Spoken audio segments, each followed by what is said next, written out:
This weekend in our readings, we hear about John the Baptist. Mark tells us, a voice of one crying out in the desert, prepare the way of the Lord, make straight his paths.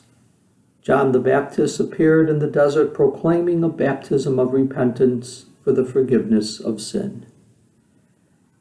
It's my pleasure this weekend to be able to do a little reflection on this passage. I want to tell you about a woman that I met about a year ago this past October.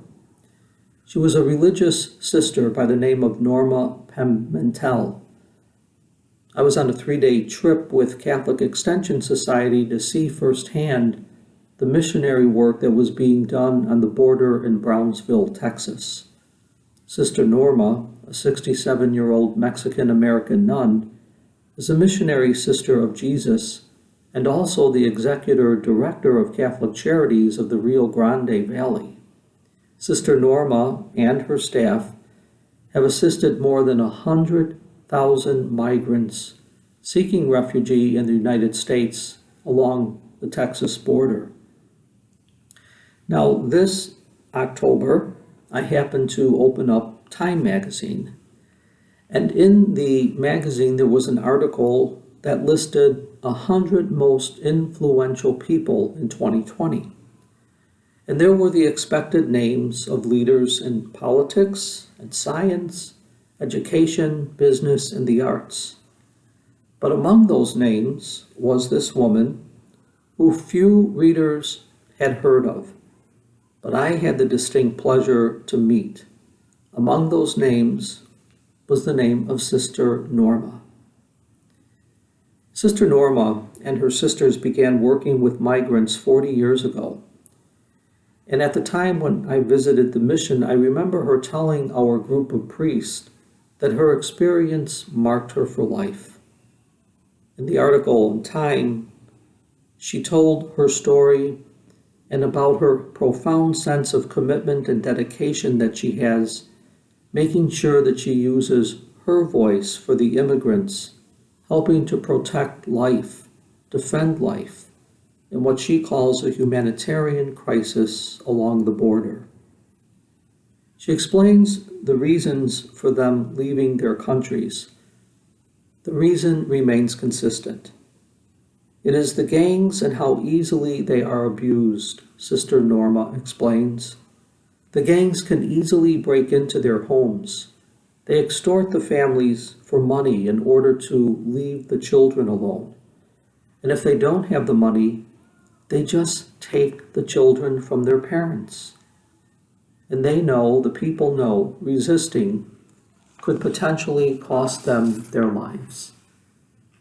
Sister Norma is passionate about her work and reminds anyone who will listen to her speak that her work is work that all of us are called to do, because she says it's the work that centers us and connects us to each other as human beings.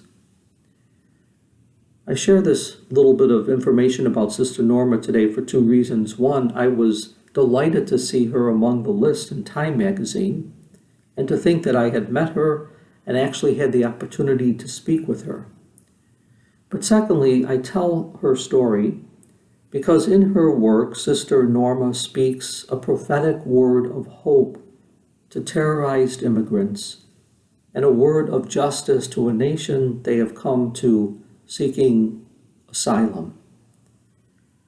Friends, today as we continue our Advent journey, we meet John the Baptist, the voice crying out in the desert. It's foretold by Isaiah as we heard in the first reading. We see John challenging people to be more than they are.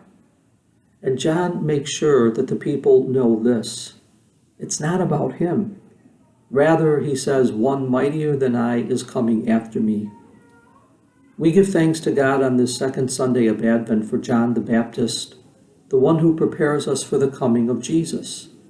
And Jesus is the one we profess in faith and we commit to follow.